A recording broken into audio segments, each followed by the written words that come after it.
우리 한의학에서는 몸의 기운을 정기라고 이야기합니다. 발을 정자를 써서 정한 기운, 그러니까 바른 기운이라는 거죠. 다른 말로 원기라고도 합니다. 그래서 몸이 건강함, 그러면 정기나 원기가 이게 딱 자리를 잡고 있는 거죠. 여기에 반해서 나쁜 기운, 사악한 기운을 사기라고 합니다. 그러니까 사기가 우리 몸에 가득하면은 병이 이제 이게 병세가 깊어진다 이런 뜻이죠. 정기와 이 사기, 건강 여부는요, 정기와 밖에서부터 침입해오는 이 사기의 싸움인데, 이게 우리가요 항상 이겨야 우리가 건강하다 이렇게 할 수 있습니다. 우리의 정기, 즉 이 원기가 강하기 위해서는 다양한 노력을 합니다. 운동도 하고요, 건강한 음식도 먹고, 그 다음에 체계적인 이런 걸 가지고 딱 하죠. 그런데 이렇게 열심히 하는데도 불구하고, 최선을 다하는데도 불구하고 급작스럽게 이 사기가 우리의 몸을 엄습해서 급성기라고 이야기합니다. 한의학에서는 급성기라고 하는데, 우리가 왜 그런 경우가 있지 않습니까? 급성 간염에 걸렸습니다. 제가 예전에 있었던 교회에 그 우리 청년인데 그 제가 결혼식에 갔는데 갑자기 귀국한 거예요. 그래, 왜 갑자기 신혼여행을 안 하고 귀국을 했는가? 급성 간염에 걸린 거예요. 그런데 그쪽에 있는 병원에서는 치료가 되지 않을 만큼 상황이 매우 안 좋아졌던 겁니다. 그래서 급격하게 귀국을 해서 이제 치료를 받는데 상당히 오랜 시간 동안 힘들었던 것 같아요. 이 급성기가 오면은 이 사기가 온몸을 지배를 하거든요. 덮고 있으면은 여러분 이렇게 되면은 어떻게 해요? 몸이 견디지를 못하는 겁니다. 자, 그런데 잘 생각을 해 보십시오. 이런 급성기, 즉 사기가 온몸을 지배할 때 우리가 이걸 회복한다고 보약을 먹으면 될까요? 안 될까요? 안 되죠. 그럼 어떻게 해야 될까요? 사기, 나쁜 기운을 몰아내는 약 처방을 먼저 한 이후에, 그러니까 사기의 기운이 70에서 80% 정도 완전히 사라지고 난 뒤에 정기, 즉 원기를 보양해주는 보약을 먹어야지, 사기가 충만한데 그냥 보약을 먹었다가는 아무런 효력도 없습니다. 이럴 때 쓰는 약이 바로 뭐냐? 즉 사기를 몰아내기 위한 약을 사약이라고 합니다. 여러분 많이 들어보셨습니까? 사약 뭐죠? 죽으라고 주는 약. 그러면 안 되죠. 그런데 그때 사약은 줄사자, 양약자, 왕이 나라에 죄를 지은 이런 사람을에게 그 엄벌 내리기 위해서 주는 사약. 여기서 말하는 사는요, 말하자면은 모든 것을 신속하게 배출을 한다. 그래서 소돌사자, 양약자. 여러분 혹시 이질이나 식중독 걸리고 난 뒤에 설사 한번 해보신 적 있습니까? 있지요 라고 한 분만 하고 나머지는 식중독도 안 걸리고 이질도 안 걸리는 아주 건강하신 분들이고, 저도 한번 걸려봤는데요, 아이고 그 감당이 불가. 내가 제어가 됩니까 안 됩니까? 안 되죠. 왜 그런가 하면 몸이 살아야 되거든. 나쁜 균 혹은 박테리아 이런 게 들어오면요, 몸에서부터 신속하게 배출하기 위해서 엄청난 압력으로 몸 안에 있는 것을 밖으로 배출하는 거예요. 이거 똑같은 거예요. 나쁜 사기는 여러분 어떻게 해요? 소돌사자, 양약자 이런 약재를 써서 몸 안에 들어온 나쁜 사기, 나쁜 기운을요 몰아내고 난 뒤에 그 사기와 싸움한다고 정신이 없는, 힘이 많이 떨어져 있는 정기, 원기를 뭐 해준다? 보약을 줘서 보양을 해서 몸을 회복시킨다. 그래서 남아있는 폐잔병들을 전기가, 원기가 어떻게 몰아내서 다시 건강을 회복한다. 이게 한의학에서 이야기하는 거죠. 자, 우리 역시 우리들도 영적으로 보면은 우리는 하나님의 형상으로 지음받았기 때문에 우리의 원기는 어디로부터 올까요? 우리 하나님으로부터 공급받아야 되는 줄 믿습니다. 그래서 우리가 지금 이곳에 예배를 드리러 왔죠.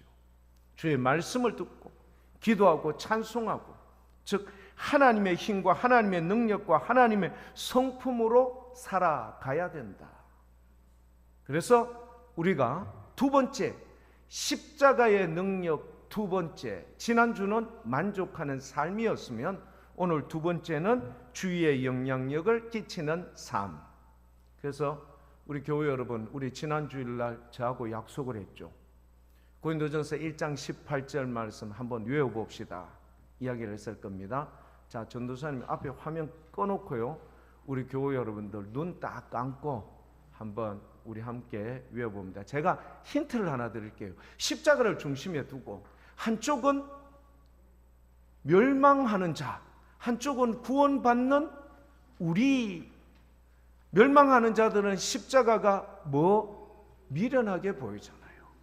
구원받는 우리는 십자가가 하나님의 능력이 됩니다. 고린도전서 1장 18절 말씀 오늘 한 번 더 기회를 드리겠습니다. 십자가의 도가 멸망하는 자들에게는 미련한 것이지만 구원을 받는 우리에게는 뭐라고요? 하나님의 능력이 된다. 고린도전서 1장 18절 다음 주에는 꼭 한번 외워보도록 하겠습니다. 약속했죠? 이거 고린도전서 1장 18절 이거 외우는 거 생각도 없다. 곤란합니다. 우리 하나님으로부터 오는 그 원기, 여러분 하나님의 능력, 십자가 안에서 여러분 꼭 그렇게 귀한 체험과 간증이 있는 교회 여러분들 될 수 있기를 축복합니다. 자, 오늘 말씀 주위에 영향을 끼치는 삶, 십자가의 능력 두 번째 시간입니다. 요한복음 7장 37, 38절 말씀을 보았는데요. 여기에 보면은 이렇게 나와 있습니다. 우리 다시 한번 전사님 화면 한번 띄워 주실래요? 요한복음 우리 오늘 본문 말씀 요한복음 7장 37, 38절. 명절 끝날 예수님께서요, 이상하죠. 왜 이렇게 큰 소리로 그렇게 외쳤을까? 명절 끝날 곧 큰 날에 예수님께서 외쳤을까? 자, 이 명절은 뭘까? 요한복음 7장 2절에 보면 나와 있어요. 뭐라고 되어 있죠? 요한복음 7장 2절에 초막절이 가까이 왔다라고 되어 있습니다. 초막절이 가까이 왔다. 자, 여러분들 공관복음은 뭡니까? 마태, 마가, 누가복음을 공관복음이라고 하죠. 요한복음은 사복음서 할 때 요한복음이 들어갑니다. 공관복음에는 요한복음이 안 들어가죠. 그런데 공관복음에 보시면요, 예수님께서 절기를 지키는 것에 대해서 침묵하고 있어요. 오직 하나, 예수님의 이 절기에 대한 관련된 사건은 언제 나타나는가 하면은 십자가를 지시는 예수님께서 마지막 유월절에만 공관복음에는 언급이 되어 있고요, 요한복음처럼 이렇게 상세하게 초막절 이때 이런 이야기는 없어요. 그러니까 요한복음이 여러분 이 공관복음을 잘 정확하게 분명하게 해석해 줄 수 있는 척도와 같은 귀한 말씀이 요한복음이에요. 그래서 요한복음에 여러분 이 7장 2절에 초막절이 가까웠고 이 명절 큰날 끝날이라는 것은 무슨 절기다? 초막절이다. 제가 오늘 낮 시간에 다 해야 되는데 시간이 너무 짧기 때문에 할 수 없어서 오후 예배 때 이 초막절에 대해서 상세하게 설명을 드리겠습니다. 오후 예배 때 오시면은 이 내용을 이해하기 쉽다는 것 여러분 꼭 기억하시고 오후 예배도 함께 참여하시면 좋을 것 같습니다. 자, 이 말씀 뭐죠? 예수님께서 뭘 말씀하셨어요? 누구든지 목마르거든 누구께 오라? 네, 우리 주님께 올 것을 이야기해. 내게로 와서 마시다. 목마르다. 여러분, 우리가 이 인생을 살다 보면은 이 광야 같지 않습니까? 우리의 인생길이 광야 같은 인생길에 우리 교우 여러분, 한 사람도 목마르지 않은 사람이 있습니까? 없습니까? 다 목말라요. 예. 경제적인 문제, 노후생활, 제가 보니까요, 노후생활 보니까 얼마나 우스운가 하면은 이제 연세 많으신 분들이 내가 가지고 있는 재산 우리 자녀들한테 안 준다? 다 쓰고 갈란다. 이게 요즘에 보편적인 패턴이라고 합니다. 그러니까 마음껏 내가 다 쓰고 가지 몰랐고 자식들한테 그렇게 주느냐. 이게 요즘 대세의 그런 패턴이라고 이야기합니다. 자, 그만큼 우리는요, 태어나서부터 죽을 때까지 이 돈 문제가 우리들 뇌리에서 벗어날 때가 뭐라고 이야기해야 됩니까? 한순간도 여러분 그게 아닐 때가 없어요.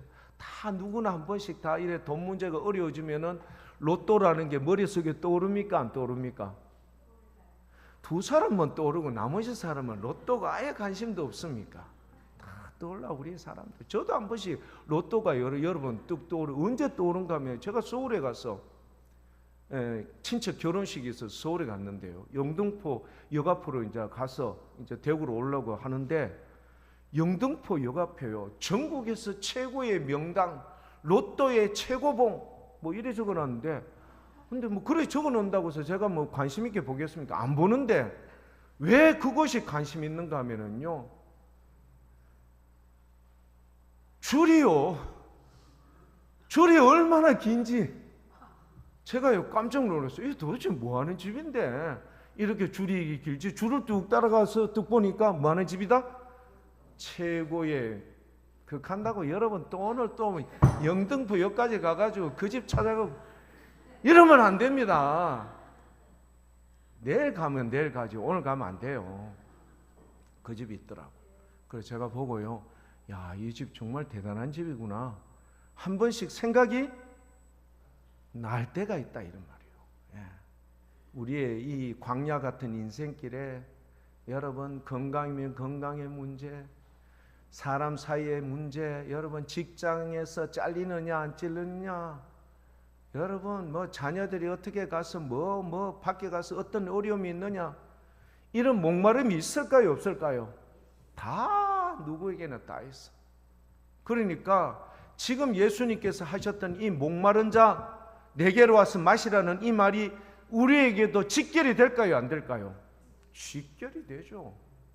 그런데 이 목마름을 예수님께서 어떻게 해결해 주시는가 하면은 그저 제가 물을 마시듯이 목을 축이는 게 아니라 아예 그 배에서 샘솟듯 나오게 될 거야. 쉽게 이야기하면 여러분 부곡 온천에 가면은 원탕이라는 집이 있더라고요. 그 원탕이라는 집에서 나눠주는 거예요. 그렇게 나눠주는데도 얼마나 많은 여러분 그곳에 이게 온천이 많은지 모르겠어요. 야, 이 대단하구나. 어느 한 집에서 원탕이 나와. 원탕이 나오는데 그거를 이 집에 주고 얼마를 받겠죠. 뭐 받고 하는데 그렇게나 많이 하는데도 그 온천수가 뭐 하지 않는다? 마르지 않는 것처럼 너희의 인생길에 그런 타는 목마름, 그런 사고들, 사건들, 인생의 그런 광야 같은 인생의 그런 어려운 점들마다 어떻게 해요? 우리 주님으로 말미암아 이거는 그냥 목마름을 살짝 해결하는 정도가 아니라 일순간 해결하는 게 아니라 아예 그냥 어떻게 해요? 그 배에서 용솟음 치듯이 샘솟는 그런 은혜가 약속되어진다. 우리가 여러분 솔깃할까요? 안 솔깃할까요? 매우 솔깃해야 합니다. 그래서 오늘 말씀 요한복음 7장 37, 38절의 말씀이 이스라엘 백성에 국한된 옛날 이야기가 아니라 오늘 이 시대에 험난한 시대에 광야 같은 인생을 살고 있는 우리에게도 반드시 필요한 주께서 주는 위로의 말씀이 돼야 될 줄 믿습니다. 여러분 이 말씀을 꼭 기억하시고 우리 오늘 말씀 가운데 함께 보시고요. 오후 예배 때 여러분 이거에 대해서 초막절에 대해서 자세하게 설명을 해드릴 테니까 오시면은 또 함께 말씀을 보도록 하겠습니다. 자, 오늘 이 행사 초막절은요 7월 15일부터 7월 21일까지 7일 동안, 물론 이 마지막 날은 8일째 되는 날은 여러분 이거는 대성회의 날이죠. 자, 이 7일 동안 이루어지는 초막절의 절기의 행사 동안 두 가지의 일이 생깁니다.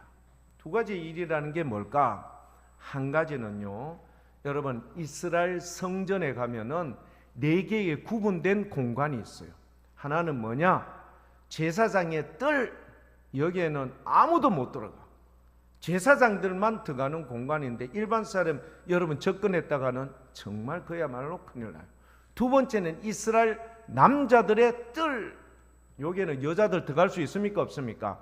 못 들어가요. 남자들의 뜰. 그 다음 단계는 여성들의 뜰, 여자들의 뜰이 있고요. 그 다음 단계는 이방인들의 뜰이 있어요. 이렇게 4개의 단계가 있는데 제사장의 뜰에는 아무나 못 들어가. 여러분 지금 대통령이 있는 청와대, 청와대죠. 예. 기와장 와자. 그래서 청와대, 푸른색 기와집으로 된 집이다. 그런데 정관사 덕가 붙기 때문에 아무런 푸른색 모든 집 기와가 전국에 얼마나 많습니까? 그러나 이 대통령이 집무하는 청와대는 하나밖에 없다. 그래서 정관사 덕가 붙죠. 여러분 이 청와대 일반인들이 개방됐다고 했을 때 사람들이 엄청 많이 갔을까요? 안 갔을까요? 갔죠. 대통령 만날 일이 없는 일반 평민들은 지금이야 절호의 찬스 아닙니까? 그래서 청와대 그렇게 가는데 똑같아요.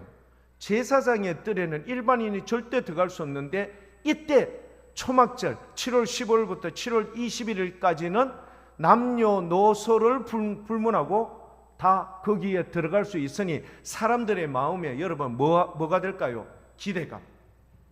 그 거룩한 공간에 내가 들어갈 수, 참여할 수 있다는 자체에 여러분 사람들이 인산인해를 이루죠. 순례자들은 무조건 다 들어갈 수 있어요.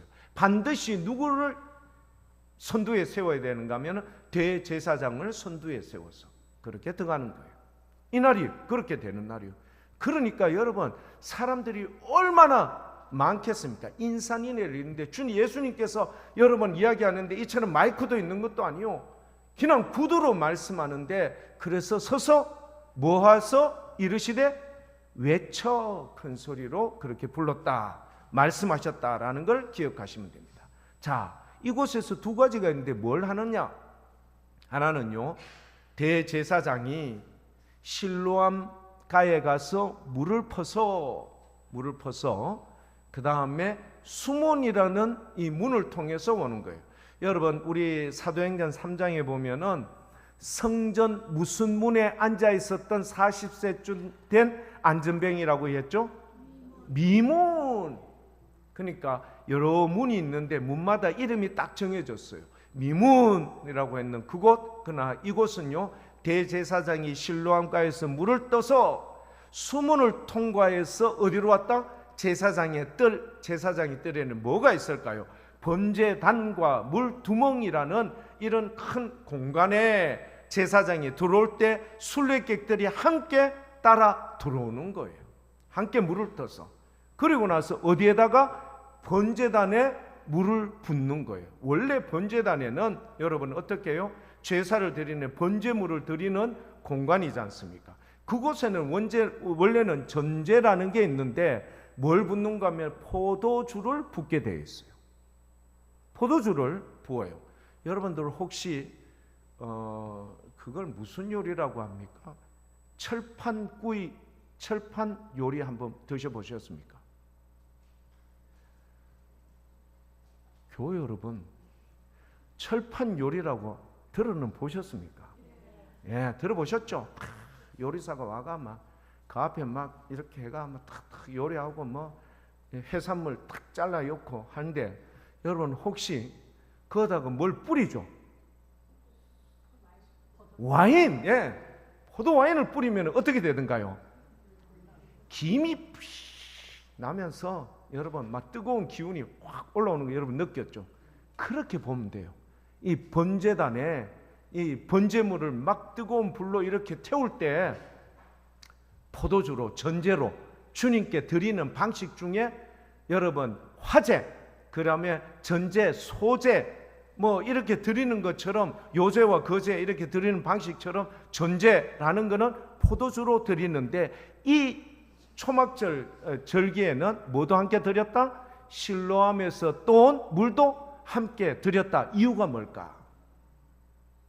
여러분, 우리 얼마 전에 경북 지역에 안동, 의성 무슨 불이 났죠? 산불이 어마무시하게 크게 났지 않습니까? 우리가요 헬기 동원하고 전국 소방 동원용해가 물을 끄던가요? 못 끄던가요? 못 껐죠. 거기 있는 산림청 직원을 포함한 모든 사람들이 기대하는 것, 이틀 뒤에 크지는 않지만 적은 양이지만 전국적으로 뭐가 온다? 비가 온다는 것에 대해서 모든 사람이 인터뷰할 때 그것이 똑같이 나오더라고요. 제가 이제 조금 이따 나중에 교우 여러분들하고 함께 보실 요엘서의 말씀에 그 대목이 나와요. 그 나중에 보고 스가랴서 이런 부분에 그 대목이 나오는데 그건 조금 이따 보도록 하겠습니다. 자, 교우 여러분, 뭘까요? 우리나라 최고의 소방력을 가지고 있어요. 까모프 헬기, 그 다음에 미국에서 수입한 마치 8,000톤 정도의 여러분 그 물을 담을 수 있는 초대형 헬기 이런 거 엄청나게 많아요. 우리나라 헬기 수리온도 있고요. 전국 각 지자체마다 가지고 있는 임대된 헬기를 다 동원해도 속수무책이야. 바람이 엄청나게 양간 상풍이라고 하죠. 그냥 불이, 저도 봤거든요. 포항으로 가는데 고속도로 위로 그냥 불이 막 날아가더라고요. 그러니까 이쪽에서 불을 끄고 있던 소방관들이 그냥 넋놓고 보는 거예요. 열심히 끄면 뭐해? 바람에 막 날아가, 이쪽 산으로 막 붙어서 막 날아가는데 불 끄는 속도에 여러분 불가능한 거예요. 그래서 우리가 깨달을 수 있는 것, 이스라엘 백성들이 왜 이때 물을 퍼왔는가 하면은요, 이스라엘 백성은 7월 1일 날 무슨 날인가 하면 나팔절입니다. 이때는 이스라엘에 말하자면 새해와 같은 거예요. 왜 그런가 하면은요, 이때 건기가 끝나고 우기가 시작이 되어서 밀과 보리를 파종을 할 수 있는 거는 뭐가 내릴 때? 비가 내려야 돼요. 이스라엘 땅은 왜? 물을 머금지 못하는 땅이니까 나일강처럼 있는 애굽 땅과 같지 않기 때문에 반드시 뭐가 내려야 된다? 비가 내려야 밀과 보리를 파종할 수 있거든요. 그들이 생존권이 걸려있는 이 귀한 밀과 보리를 파종할 수 있기 위해서는 반드시 하늘에서 뭐가 내려야 된다? 비가 내려야 된다. 기후제와 같은 의미를 담고 있는 거예요. 얼마나 간절한 마음으로 원할까요? 그래서 물을 퍼와서 그렇게 붓는 간절한 마음, 하늘에서 비가 와야, 이때 무슨 비라고 하죠? 이른 비라고 하는 거예요. 이른 비. 늦은 비는 그 다음에 넘어가는 거죠. 이른 비가 와야 되는 거예요. 그래서 간절한 마음으로 그렇게 했어요. 또 하나, 근데 이렇게 물을 부으면서 이스라엘 백성들이요, 그렇게 오는데 그냥 맹맹한 게 아니라 제사장들이 은나팔을 불어요. 엄청나게 많은 은나팔 소리에 여러분 그 사람들이 그냥 은나팔에 그냥 오는 게 아니라 반드시 그들이 불렀던 찬양이 있어요. 근데 이 찬양의 가사는 어디에서 나오는가? 이사야 12장 12절 13절 말씀입니다. 이사야 12장 12절 2절 3절입니다. 죄송합니다. 이사야 12장 2절 3절. 요 가사로 그들에게 찬양을 부르면서 물을 부으면서 은나팔 소리에 맞추어서 하나님 앞에 뭘 구할까요? 하나님, 이 땅에 무엇을 내려주십시오? 이른 비를 내려주셔서 우리가 먹는 이 곡식인 밀과 보리가 파종될 수 있도록 도와주십시오. 모든 사람들이 그렇게 하는 거예요. 그런데 어떤 내용일까요? 가사의 내용이 12장 2절 3절 같이 한번 읽어볼까요? 보라, 하나님은 나의 구원이시라. 내가 신뢰하고 두려움이 없으리니 주 여호와는 나의 힘이시며 나의 노래시며 나의 구원이심이라. 3절 그러므로 너희가 기쁨으로 구원의 운물들에서 물을 기르리로다. 이 찬양의 가사를 부르면서 그 물을 실로암에서 떠서 수문을 통과해서 번제단에 물을 부으면서 하나님께 뭐를 부하였죠? 이른비를 주셔서 우리가 이 축복의 땅에서 밀과 보리가 잘 자랄 수 있도록 주님 은총을 베풀어 주십시오. 첫 번째 행위입니다. 자, 두 번째 행위는 어떤 행위를 하는가? 번제단 남서쪽에요, 버드나무 가지를 거기에 딱 꼽아 놓고 이들이 이 번제단을 도는 거예요. 버드나무 가지를 꺾어서 꼽아 놓으면 어떻게 될까요? 예? 싹트네, 싹트네. 여러분, 버드나무 가지를, 큰 가지를 꺾어서 꼽아 놓으면은 조금은 생생하지만 조금 있으면 뭐 할까요? 시들겠죠. 이 파리가 시들겠죠. 매일 그렇게 하는 거예요. 그리고 꼽아놓고 순례자들이 얼마나 많겠습니까? 그걸 한 바퀴씩 돌고, 여러분 혹시 여리고성은 매일 한 바퀴씩 돌고 마지막 날에는 몇 바퀴 돌았죠? 7바퀴 돈 것처럼 여기도 7일째 되는 날은 몇 바퀴 돈다? 7바퀴를 돌고, 그때는 가지를 흔들어서 있던 잎사귀들을 다 떨어뜨려요. 자, 말라가는 버드나무를 보면서 그들이 어떤 생각이 들까요? 하나님, 우리는 주님께서 하늘에서 비를 주지 않으면은 우리는 살 수 없습니다. 생존할 수 없습니다. 여러분, 그런 마음으로 이들이 또한 표현을 했던 표현이 있어요. 어떤 표현인가 하면은요, 시편 118편 25절입니다. 같이 한번 읽어볼까요? 여호와여 구하옵나니 이제 구원하소서. 여호와여 우리가 구하옵나니 이제 형통하게 하소서. 이 말을 계속 되새기면서 하는데 반복되는 두 가지 말이 있어요. 뭐죠? 여호와여 구하옵나니. 이게 히브리 말로 호시아나. 혹시 여러분 비슷한 말 들어본 말 있습니까? 따단딴 따단딴 따다다다단단다. 뭐죠? 호산나. 이게 여호와여 구하옵나니, 이게 히브리 말로 호산나예요. 호산나, 이제 구원하소서. 호산나, 이제 형통하게 하소서. 이들이요, 이렇게 하면서 말라가는 버드나무 가지를 거기에 모짜라는 이 예루살렘에서 남서쪽에 있는 모짜라는 마을 앞에 있는 시냇가에 심겨져 있는 이 버드나무에서 꺾어 와서 거기에 꼽아놓고 사람들이 돌면서 말라져가는 버드나무를 보면서 이렇게 주여 구하옵나니 우리를 구원하시옵소서, 형통하게 하시옵소서. 뭐죠? 이른 비와 늦은 비를 통하여서 밀과 보리가 그리고 온갖 과일이 형통하게 잘 자라기를 원하면서 이렇게 외쳤던 겁니다. 그러니까 두 가지의 이 방법을 통해서 모든 사람이 이 초막절에 함께 와서 하는데, 은나팔 소리와 그들이 찬송하며 그리고 이 시편 118편 25절을 외우면서 사람들이 여러분 그야말로 시끌벅글하겠죠. 근데 예수님이 야 너희들 내 말 들어, 너희 목마른 사람은 내게로 와, 이러면 들릴까요 안 들릴까요?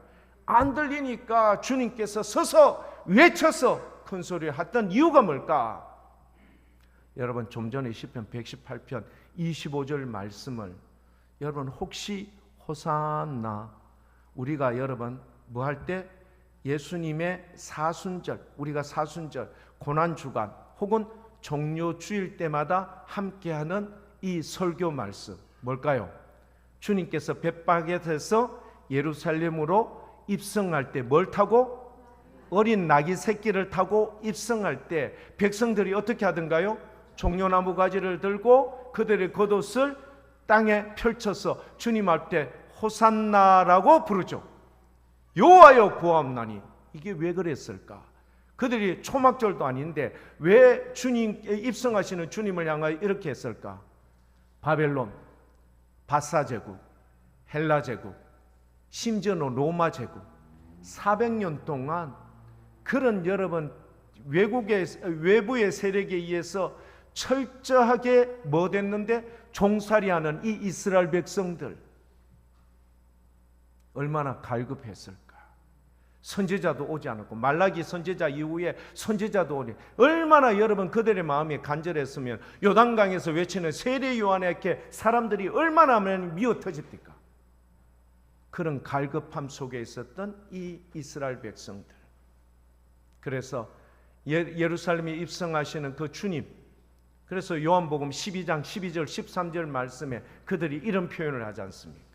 요한복음 12장 13절, 그 이튿날에 명절에 온 큰 무리가 예수께서 예루살렘에 오신다. 여기 명절은 6월절이죠. 명절에 오신 큰 무리가 예수님께 예루살렘에 오신다는 것을 듣고 13절에 종려나무 가지를 가지고 맞으러 나가 외치되 호산나 찬송하리로다. 이게 뭐죠? 여호와여 구하옵나니 우리를 이 로마 제국의 압제에서 우리를 구원해 주십시오. 예수님께서 로마 제국을 물리치고 이스라엘 백성을 해방시켰습니까? 아니죠. 여러분 다니엘서 2장에 보면은 느부갓네살 왕이 꾼 꿈이 있잖아요. 바벨론, 바사, 헬라, 로마, 동로마, 서로마까지 될 때까지 이들의 제국은 있지만 그 제국은 영원하지 않다. 그러나 뜨인 돌이었던 예수 그리스도 하나님의 나라만이 온전히 영원하다. 그리고 나서 주님께서 호산나라고 외쳤던 그들이 결국 예수님을 십자가에 못 박으라고 했던 그 목소리로 변질되지 않습니까? 하지만 우리 주님께서는 어떻게 해요? 로마 제국, 헬라 제국, 이런 제국에서 압제되는 너희를 해방시키는 게 아니라 근원적인 문제, 죄와 죽음의 문제에서 우리를 뭐해 시킨다? 해방시켜 주는 것이 내가 이 땅에 온 목적이야. 그래서 뭘 지셨어요? 십자가를 지심으로 죄와 죽음의 문제에서 우리를 뭐해 주셨다? 건져내어 주셨음을 우리에게 분명히 보여주십니다. 자, 교회 여러분, 이런 우리를 향하여 말라기 바로 앞에가 스가랴서 아닙니까? 스가랴서 14장 16절부터 21절에 보면은 이 초막절에 대해서 우리에게 분명하게 말해주는 부분이 있습니다. 스가랴 14장 16절에서부터 21절. 그냥 제가 여러분 시간이 많이 지났기 때문에 빨리 읽겠습니다. 예루살렘을 치러 올라온 모든 민족 가운데서 살아남은 사람들은 해마다 예루살렘에 올라와서 왕이신 만군의 주님께 경배하며 뭘 지킬 것이라? 초막절을 지킬 것이다. 17절. 이 세상에 어느 백성이라도 여러분 이 스가랴서 14장 16절에서부터 21절 여러분 집에 가셔서 꼭 확인하십시오. 이 무슨 내용인가 하면은요, 이 내용은요, 내용인 즉선 이 내용은요 바로 어떤 의미를 담고 있는가 하면은 주님께서 이날에, 그러니까 주님께서 모든 것을 회복하고 난 뒤에는 어느 나라 어느 민족이라도 다 어떻게 된다? 왜? 어느 나라 어느 민족이라도 다 우리 주님의 거기에 대해서 여러분 인정하고 시인하고 찬송하며 나가게 될 거야. 이게 여러분 스가랴 14장 16절에서부터 21절까지의 내용이에요. 그리고 심지어는 제사를 드릴 때 거룩한 성전에 있는 그 솥에서만 이 고기를 삶아야 되는데 모든 백성들의 솥도 그렇게 해도 된다. 이 말은 뭐죠? 주님의 그 거룩함이 모든 백성에 이르기까지 편만하게 이루어진 것을 말씀해 주는 내용이 스가랴 14장 16절에서 21절까지의 말씀입니다. 무슨 말인가 알겠죠? 우리가 지금 예배를 우리만 드리고 있잖아요. 이시아폴리스에 있는 수많은 사람들은 산으로 들로 자기의 즐거운 시간을 보내고 있는 그들도 어떻게 된다? 주님의 존전에 다 와서 함께 예배드리는 그날이 반드시 도래한다, 이런 말입니다. 이거를 이야기하는 거예요. 왜죠? 우리 주님께서 십자가의 능력으로 말미암아 모든 사람들에게 그렇게 말씀하죠. 그래서 누구든지 주의 이름을 부르는 자는 구원을 얻는 놀라운 은혜와 역사가 이루어진다. 편만하게 이루어진 사실이지 않습니까? 여러분, 이런 일들이 여러분 초막절에 이스라엘 백성들이 구하는 그게요, 이제는 모든 사람이 지키는 초막절이 된다. 구하옵나니 여호와여, 우리의 인생에 이런 갈급함, 이거를 갖다가 말씀하는 거죠. 자, 교회 여러분, 우리 오늘 본문의 말씀의 제목이 뭐든가요? 십자가의 능력. 2. 주위에 영향을 끼치는 삶.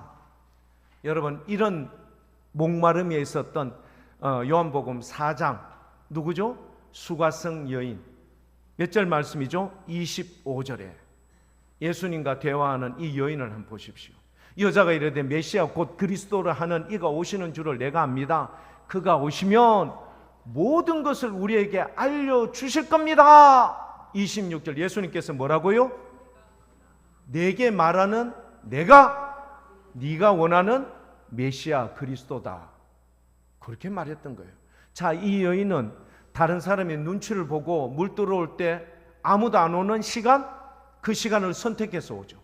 낮 시간에는 모든 사람이 쉬고 그렇게 할 때 이 여인은 굳이 이때를 피해서 왔어. 왜? 이유가 뭐죠?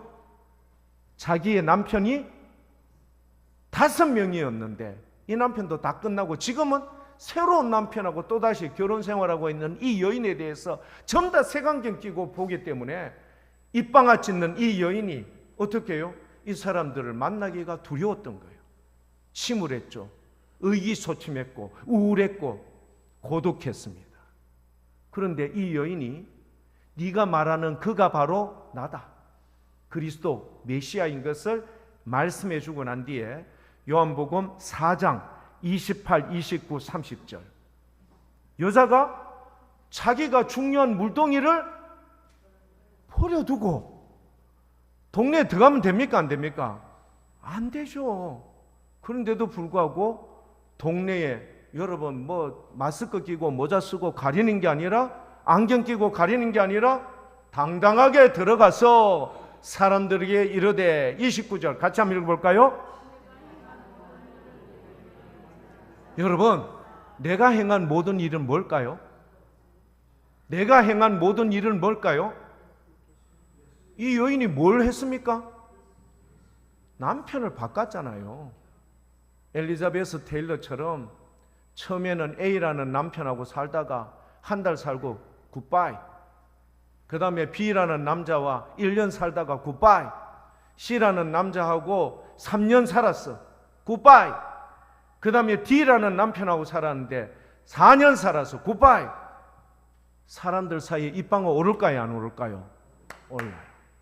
그러니까 사람들의 눈치를 보고 피하여 살던 이 여인, 근데 그 자기의 모든 이 문제 때문에 목마른 가운데 아무도 안 오는 그 시간에 운물이 와서 물을 푸던 이 여인이 오히려 물동이를 던져버리고 자기의 이 숨겨졌던 모든 일을 밝히 알고 있는 그분, 나에게 말하신 그분, 누구도 알지 못하는 유대인이었던 그 예수 그리스도, 그분께서 여러분 딱 말한 것을 듣고는 이분이 누구다? 우리가 기다리는 메시아 그리스도가 아니냐라고 담대히 이야기하니까 미친 여자 이렇게 이야기한 게 아니라 30절에 보니까 뭐라고 반응하더요? 그들이 동네에서 나왔어. 이 여인이 했던 누구를 찾아오셨다? 예수님께 오는 기적이 이루어진 줄 믿습니다. 교회 여러분, 우리의 인생 가운데 살면서 우리의 삶 가운데 다른 사람에게 자랑스럽게 할 것도 없고 여러 가지 많은 부족함이 있는 우리가 누구를 만나면, 예수 그리스도를 만나면 너희 목마름이 어떻게 해요? 샘솟는 생수와도 같은 우리 주님의 능력이 우리와 함께함으로 말미암아 물동이도 던져버리고 오히려 그렇게 자기를 시기하고 미워했던 사람들에게 당당하게 나가서 누구를 전할 수 있는 복음이신 예수 그리스도, 바로 메시아이신 그분을 당당하게 전달할 수 있는, 전할 수 있는, 증거할 수 있는 위대한 인물로 대변화가 이루어진 줄 믿습니다. 교회 여러분, 우리가요 십자가의 능력을 체험하면, 만나면, 은혜를 입으면 어떻게 된다? 그렇죠, 주의 사람으로, 하나님의 백성으로 거듭날 수 있으리라 믿습니다. 지금은 전도하는데 수줍죠. 말도 못하죠. 손도 못 내밀죠. 그러나 우리 주님 만나면 기도하시게 될 겁니다. 그리고 이 땅에 반드시 우리 가운데 모든 사람이 만나는 우리 주님께서 너 이 땅에 살면서 뭐 하다 왔니? 주님, 저는요 열린 음악회 처음부터 끝까지 다 봤어요. 저는요 드라마 이것도 보고 다 봤어요. 저는요 제가 좋아하는 이것도 하고 취미생활 이것도 하고 이것도 했어요. 그거 다 주님께 인정될까요? 안 될까요? 하나도 안 됩니다. 그러나 주님, 죄송합니다. 저는 뭐 보잘것없지만 그래도 주님을 위해서 내 입술을 열어 예수님의 이름을 증거했습니다. 주님 믿는 것 때문에 세상 사람들로부터 핍박도 받았습니다. 이런 게 주님께 기억이 되는 거예요. 아시죠? 수줍음에 갇혀있고 고독하고 외로웠던 수가성 여인이 어떻게 변화되던가요? 물동이도 던져버리고, 그렇죠, 이웃 주위에 선한 영향력을 끼칠 수 있는 능력 있는 자로 거듭날 수 있는 은혜를 입는 줄 믿습니다. 얼마나 이 여인의 얼굴이 변화될까 여러분 궁금하지 않습니까? 꼭 여러분 천국 가서 수가성 여인 누구 한번 보자. 가보면 얼굴이 어떻게 변화됐을까요? 달덩이처럼 변화됐을 거예요. 얼굴에는요 수심이 하나도 없을 거예요. 기쁨으로 충만할 거예요. 교회 여러분, 우리의 인생 사악한 기운에 점령당해 여러분 그렇게 비피하게 살지 말고 여러분 오늘 오후 예배 때 꼭 오십시오. 요 부분에 부족한 부분을 제가 오후 예배 때 전달할 거거든요. 여러분의 충만한 삶, 만족한 삶, 그리고 주님을 증거하는 삶이 바로 여러분 한 분 한 분을 통해서 이루어지는 역사가 우리 주님께서는 무한정 공급해 주는 생수 같은 솟아나는 그런 귀한 샘물이 우리 모두에게 충만할 수 있기를 축복합니다.